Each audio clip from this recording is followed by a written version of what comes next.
Untuk kamu yang belum tahu pesan Dokter Saraf berikut, simak ilmu 3 kali setengah menit, sama dengan 1,5 menit. Apa maksudnya? Dokter ahli saraf sering berpesan, setiap orang harus memperhatikan 3 kali setengah menit. Kenapa demikian?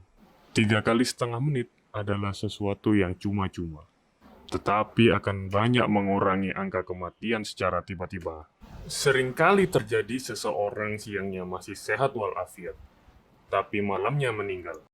Tidak jarang kita mendengar cerita orang, kemarin saya masih ngobrol dengan dia, kenapa tiba-tiba dia meninggal? Penyebabnya adalah ketika bangun malam untuk kamar mandi. Sering dilakukan secara terlalu cepat. Begitu berdiri, otak kekurangan darah. Mengapa perlu 3 kali setengah menit? Karena pola EKG, elektrokardiogram. Seorang normal pada siang hari, tapi bangun tengah malam untuk melaksanakan hajat, tiba-tiba gambar EKG itu dapat berbeda. Karena dengan tiba-tiba bangun, otak akan menjadi anemik dan mengalami gagal jantung karena kekurangan darah.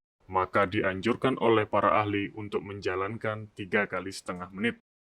Yakni pertama, bila terbangun jangan langsung turun dari tempat tidur, tetapi berbalinglah selama setengah menit. Kedua, duduk di tempat tidur selama setengah menit. Ketiga, turunkan kaki dan duduk di tepi ranjang selama setengah menit. Setelah 3 kali setengah menit yang dilakukan tanpa harus membayar sesen pun, otak tidak akan anemik dan jantung tidak akan mengalami kegagalan, mengurangi jatuh dan meninggal ketika bangun di tengah malam. Kamu sangat beruntung mendengarkan VT ini. Karena ada seorang usia lanjut menangis menyesali kenapa tidak mengetahui hal ini jauh-jauh hari.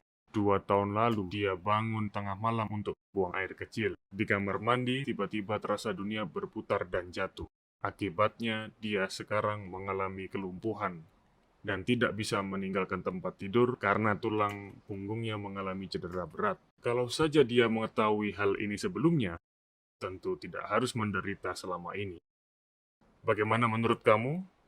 Jika hal ini bermanfaat, silahkan follow, like, komen, dan share sebanyak mungkin orang-orang yang kamu kasihi untuk mencegah terjadinya stroke di usia muda.